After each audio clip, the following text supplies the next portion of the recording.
bare necessities, the simple bare necessities. Forget about your worries and your strife. I mean the bare necessities or Mother Nature's recipes that bring the bare necessities of life. Look for the bare necessities, the simple bare necessities. Forget about your worries and your strife. I mean the bare necessities, that's why a bear can rest at ease. 19-0. No, that's not Oklahoma's score of a game from earlier this year. That's actually Oklahoma's overall record lifetime against the Baylor Bears, their upcoming opponent on Saturday night. 19-0. Stats don't lie. When it comes to the Sooners and the Bears and that rivalry, really, it's not really a rivalry. Most of those games have not even been close. Never has it been a question of if Oklahoma could beat Baylor. The only question was, could Oklahoma cover the spread against Baylor? That was the case against the Baylor Bears. That was until this year. Oklahoma enters this game as a mere single-digit favorite to win at Waco on Saturday night. By the way, that game can be seen on ESPN2, 7 o'clock kickoff from Waco. Yes, Oklahoma is favored to beat Baylor, but for the first time in, well, maybe ever, there is doubt as to whether or not Oklahoma can beat Baylor. Remember, the Oklahoma Sooners have had struggles on the road. The last two road games, case in point.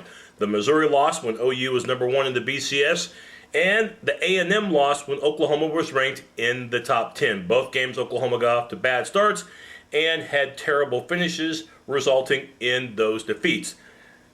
Now you're playing a Baylor team that's going to a bowl game for the first time since joining the Big 12 14 years ago. Matter of fact, Baylor has a record of 7-4 and offensively can cause OU all kinds of fits on Saturday night. Of course, the biggest reason is RG3. And no, we're not talking about a Star Wars robot. We're talking about Robert Griffin III, the explosive quarterback who can hurt you in so many ways. Has a pretty good arm, he's a pretty tough guy to bring down, and of course is quick and fast. But anybody who thinks that Baylor is a one-man team doesn't know college football from their, well, you know what. Jay Finley, pretty good player as well. He's the running back, and he has close to 1,100 yards rushing this year. And yes, he's capable of breaking off big runs. But the Bears are more than just a running team. We mentioned that Griffin can throw the ball. Kendall, Wright, who at one point played basketball for the Bears, of course now is a full-time wide receiver. He's had a decent year, over 700 yards receiving.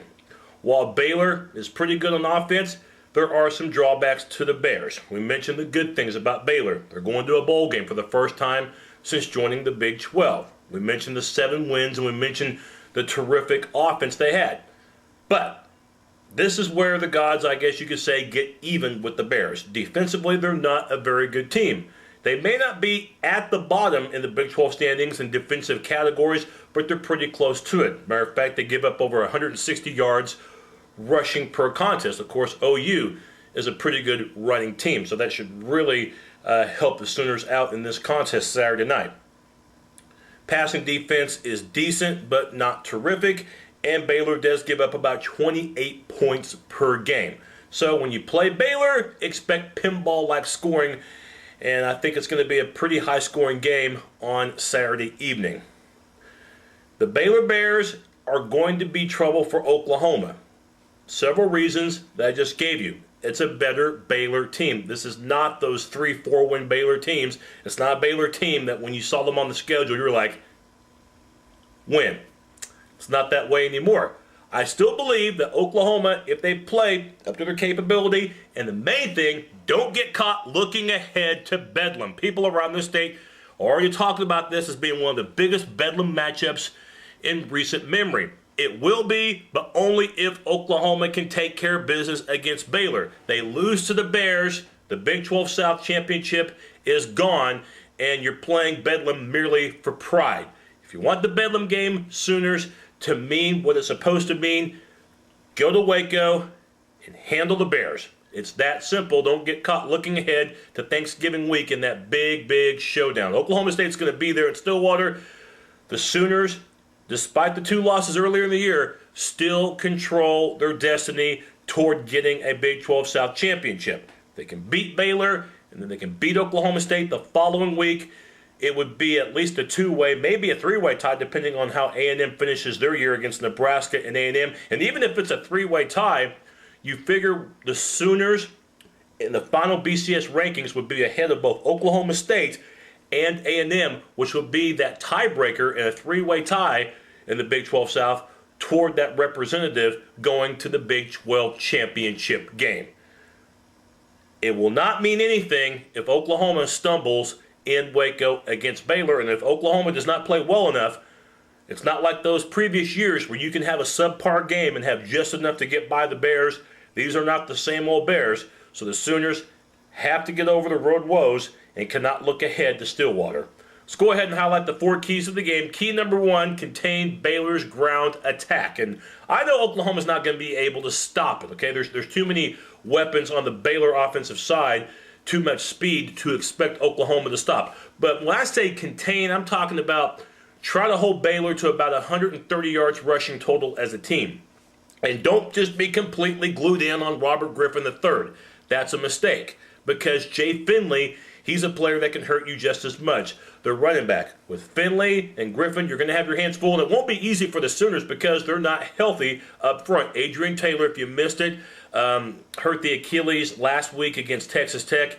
He's out for the rest of the year. So a guy like Price Macon, who's a defensive end, now moved to a defensive tackle. Oklahoma's pretty thin on that defensive line. So those guys, I know there's adversity with the injuries up front, but it's time for those guys to step it up. And if they can do that, if they can at least contain Baylor's ground attack, you know, I'm talking holding them to 130 yards rushing or less, the Sooners should be fine. You can't afford to be giving up about 200 yards rushing per game against these guys. They'll control the game if that's the case. Number 2, Landry play better on the road. Landry Jones, when he's at home, looks like everybody's All-American. Last week we saw it against Texas Tech. Had only 7 incompletions, threw 5 touchdown passes, no picks. But when he gets on the road, it's a little bit of shell shock. And while Waco may not be as intimidating of a place to play as, let's say, a College Station or a Lincoln, Nebraska, or a Columbia, Missouri, or a Manhattan, Kansas, it's still a road game. It's still not Gaylord Memorial. So Jones needs to prove that he can go into a Big 12 opposite environment and play just as well. And he should be able to do that because Baylor, again, defensively is not one of the best around. Number 3, get off to a better start, Sooners, please.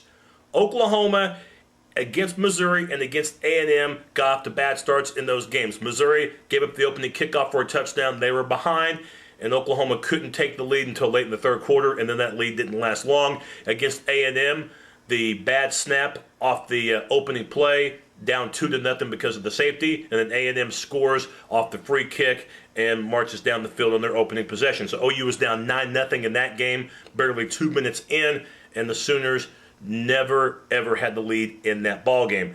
Get off to a good start. You can dictate the tempo and the pace of this game. So punch first, okay? Land the first punch, Oklahoma. Quit accepting that first punch on the chin. And then key number 4 to this game, in my opinion, is going to be don't give up anything cheap. Upsets generally happen when the favored team gives the underdog great field position, resulting from turnovers, resulting from poor special teams play. It's going to be hard for Baylor, despite their offensive explosiveness, to beat Oklahoma if the Sooners make Baylor drive at the length of the field throughout the game. So OU, you can afford to punt and put Baylor in bad field position, but you can't give up short field to Baylor. That's what upsets are made of, and that's what could happen if the Sooners don't play discipline in this contest. So don't give up anything cheap. Final thoughts on this game. It will not be easy for the Sooners. The road has not been kind to Oklahoma. It's not just been this year, but it's been an ongoing problem for the Sooners. Oklahoma, the coaches can deny it to us, but us fans are not stupid. We know that Oklahoma does not play the same on the road. They're just not comfortable. Well, you have to try to put that aside somehow, and you have to find a way to go to Waco Saturday night and get the job done and keep yourself alive for a Big 12 South championship. You can do that by, first of all, getting the ground game going on Saturday night, having Landry Jones play consistent like he did last week against Tech. That was brilliant, and not giving up anything cheap. It's going to be a high-scoring game. Oklahoma's too banged up front defensively to expect Baylor to not have some success. But don't give up a lot of success against the Bears. I think the Sooners will bend at times, but I don't think they'll break. I'm going to go 35-31. I don't think Oklahoma covers the spread, but I think they have just enough offense and they have enough in the end to get past the Bears, and then it's on to Bedlam the week after that in what should be a terrific matchup. It's not going to be a piece of cake for the Sooners, but I do believe it'll be a win for OU. 35-31 in an exciting high-scoring game against Baylor. You know college football's come a ways when you can call an Oklahoma-Baylor game exciting, but I think it's going to be just that. We'll have our post-game show coming up sometime, probably Sunday morning, between Oklahoma and Baylor.